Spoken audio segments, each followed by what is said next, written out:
What would you like to ask, Ricky? What is the worst drug boys and girls can take? The worst drug that boys and girls can take is LSD, acid, they call it. That is the worst thing you can take. There is a history of Wisconsin's struggle for freedom, woven through a series of events that I will string together to set a context of why our path towards freedom has already been set. This path comes from both the land and the people who have shaped it. All who have lived in Wisconsin for a time have added to the direction that we are heading in now, and it's an extraordinary path. Thank you for letting me share this with you. In 1852, a slave in St. Louis, Missouri named Joshua Glover escaped on foot from his master and made his way to the slave-free state of Wisconsin, arriving in Racine where he got a job, a home, and began making friends. Because of the federal law at the time known as the Fugitive Slave Act, just 2 years after freeing himself, fugitive slave hunters found Glover in Racine and broke into his home one night and after a fight apprehended him, throwing him into a cart and transporting him to the jail in Milwaukee with plans to transport him back to his master in St. Louis the next day. That same night, a crowd said to be as large as 5,000 stormed the jail, breaking down the door of his cell and extracting Glover from his position. That's just how badass the people of Racine and Milwaukee were about freedom of slaves. Glover was transported back to Racine and spent 40 days moving around Wisconsin's Underground Railroad before he was put on a steamboat to Canada, where he lived out his life free, employed, and twice married. Abolitionists in Wisconsin were so serious about the issue of slavery that they went on to file a lawsuit in the Wisconsin Supreme Court against the Fugitive Slave Act and won, giving Wisconsin the distinction as the only state to declare the Fugitive Slave Act unconstitutional, overruling the federal government's authority. That was the power of a republic as originally established. Racine is not the only focal point in that struggle, as our story will continue to show. So what's it like being a black man in the city of Milwaukee?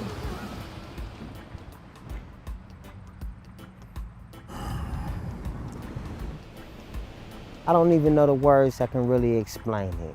While Joshua Glover was extracted from the jails of Milwaukee, the jails of Milwaukee would become a new enslavement zone for African American males in America. In 2012, Marquette University conducted a study of African American male incarceration in Milwaukee and made the following discoveries. The state of Wisconsin also has the highest black incarceration rate in the country. 1 in every 8 black men is currently in state prison or jail. The latest shooting is forcing residents to confront what many say makes Milwaukee the worst place to be a black man in America. Cold and hard facts for a city who rallied to break down the cell door and free a black man in 1854. But then, so goes the struggle of the black man. This struggle is in part, and perhaps a large part, tied to the segregation of the city that led to the race riots that occurred on July 30th, 1967, over police brutality. There should be a theme that becomes apparent, and it is that the use of authority and force by the state will eventually trigger a negative feedback of anti-authority violence. Police violence will always lead to the people's violence. One principal tool used by American racists was and continues to be the war on drugs. Wisconsin's history has distinction in this category, with hemp, marijuana, and even LSD. Hemp is an incredible crop, which was not only one of America's first staple crops grown by its founding fathers, but was so good to grow in Wisconsin that it was the state's first billion-dollar industry. Wisconsin was unquestionably in competition with the cotton of the farmers in the slave states, and one primary reason a prohibition movement began was due to propaganda from Southern cotton interests who linked marijuana use amongst blacks as a reason to ban hemp. We just didn't have anything to do, and Harry Anslinger thought, well, we should have a law against hemp, and so did William Randolph Hearst, and so did DuPont, and the 3 companies got together, and other people claiming the cotton industry joined in to outlaw hemp because it was making a huge comeback. And the reason it was making a huge comeback is that it took 200 to 300 hours to plant, harvest, and make ready for fiber acre of hemp. But all of a sudden, in the 1930s, that 200 or 300 man-hours per acre went down to 1 man-hour per acre. It was a better fiber than any other fiber and previous hemp fibers. And that was the beginning of the end of all fibers, as being the only synthetic. Nylon was the new synthetic, would have to make way for the reintroduction of hemp as an inexpensive fiber, as well as the strongest, the best, the longest lasting, and the softest fiber. The government of the United States outlawed a fiber and forced the rest of the world to swallow it. They swallowed the outlawing of the #1 fiber on Earth for 10,000 years until the 1930s, and then they outlawed it completely.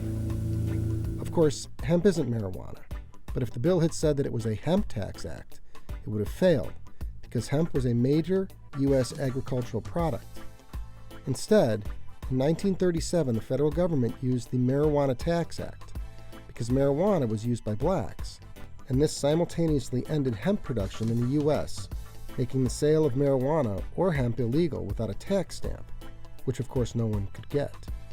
This order would be reversed during World War II, in order for the fibers to be used to make ropes and other items during the war effort.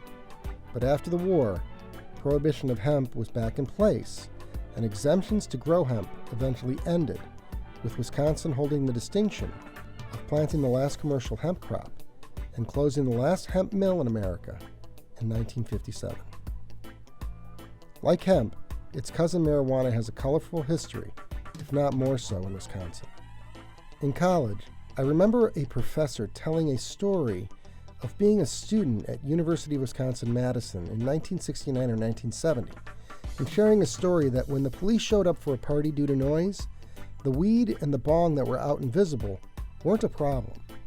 That changed when Richard Nixon became president, and he instituted a racist war against his political enemies with the Controlled Substance Act of 1970. This is a quote from John Ehrlichman, a top Nixon aide, in a 1994 interview.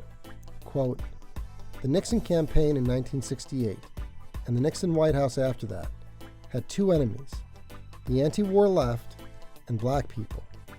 You understand what I'm saying? We knew we couldn't make it illegal to be either against the war or black, but by getting the public to associate the hippies with marijuana and blacks with heroin, and then criminalizing both heavily, we could disrupt these communities. We could arrest their leaders, raid their homes, break up their meetings, and vilify them night after night on the evening news. Did we know we were lying about the drugs? Of course we did." Unquote. What did Wisconsin do in response to this onset of prohibition? In 1971, after the arrest of a gentleman named David Beal for marijuana, an activist from New York City that had relocated to Madison, Wisconsin by the name of Ben Mizell, organized a protest march in Madison, Wisconsin. And to this day, on the first Sunday in October, there is a march up State Street to the steps of the Capitol building where everyone smokes marijuana along the parade route, and then we fully light up at 420 with speakers and music.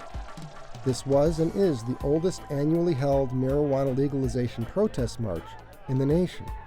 It is this war on drugs that has been used as the primary tool to oppress the African American community, not just in Wisconsin, but across the country. But the story gets better because Wisconsin has a distinction within the distinction of the war on drugs, and that is the war on psychedelics. You see, the Nixon administration had to have another plan for fighting this wicked tool of the devil, and although I can't find the original document outlining the plan, I recall with clarity that it was called the Appleton-Linkletter plan, as in Appleton, Wisconsin, and TV personality of the day, Art Linkletter. Our story begins with Diane Linkletter, the daughter of Art Linkletter. There are some different versions of what happened here, but in short, one version says that at 9 a.m. on October 4th, 1969, Diane Linkletter, due to LSD use, jumped out of a window of her 6th floor apartment in the Shoreham Towers in West Hollywood, California. The other version says that her boyfriend, who admitted to showing up in the middle of the night, had found her distraught, pushed her out of the window. It was never proven that she was using LSD at the time, but Linkletter blamed the entire event on the drug, and his tragedy was seized by the Nixon administration. Richard Nixon would ask Art Linkletter to kick off his plan against psychedelics by giving a speech to students at an Appleton, Wisconsin school. Don't go away. Here at this very beautiful school with a crowd of about 900 boys and girls from kindergarten through the 6th grade, I guess. And we have up on the stage our first group of about 12 youngsters. And kids, Sandra, you and all the others here have written questions for me about drugs. Now, I wonder, and I'm really serious about this, I wonder what this age child has to ask about a subject that most of us grown-ups think is quite a serious and grown-up subject. What is your name? Diane. Diane. That was the name of my little girl. Kim, what would you like to ask? What is a bad trip? A bad trip means that sometimes when you take a drug like LSD, you dream beautiful dreams, and you think you're on a wonderful visit to some place like heaven. But when you have a bad trip, that's what you asked, when you take that little pill or that little tab of acid and you have a bad trip, you have horrible nightmares, you become frightened, you become scared to death, you think you're going to die or that something's going to eat you up, and that's called a bad trip. Where did you ever hear the word bad trip? Here. Mm-hmm. Another word for bad trip is bummer. Bummer, and that means a bum trip. What would you like to ask, Ricky? What is the worst drug boys and girls can take? The worst drug that boys and girls can take is LSD, acid, they call it. That is the worst thing you can take. And the next worst thing that boys and girls can take after that, in my opinion, is a drug that generally older people take called heroin, and that comes from a poppy. While hippies were demonized with weed and blacks were demonized with heroin, the white kids would be saved from the tragedy of Art Linkletter's daughter through the Appleton-Linkletter plan. And although I've lost the original reference materials, Art's visit is recorded in his words and letters that he received back from the students. And so the Appleton-Linkletter plan was the kickoff of prohibiting psychedelics. The modern-day psychedelic prohibition movement has its roots in Wisconsin's past. Because this story needs one more loop to bring it all together, I need to tell you that the person first arrested that spurred the formation of America's longest-running marijuana march is himself today fighting for the release and the use of ibogaine as a treatment for opioid addiction. If you're unfamiliar with the research, a single dose of ibogaine, which induces a substantial psychedelic experience, finishes with the patient having a nearly complete remission of the physical withdrawal symptoms of opioid addiction for up to a week, allowing treatment to begin. Paired with ketamine treatment, the success rate for breaking opioid addiction in a 2012 or 2013 study was 56%. Current treatment success rates run about 12. If you have an experience of opioid addiction in your family, consider the following thesis. You have watched for more than 50 years as opioid addiction has ravaged our families and friends, and simultaneously, the government made research into effective treatment illegal. Wisconsin has a long-standing fight for personal and cognitive freedom. It is a path well worth keeping a forward direction on.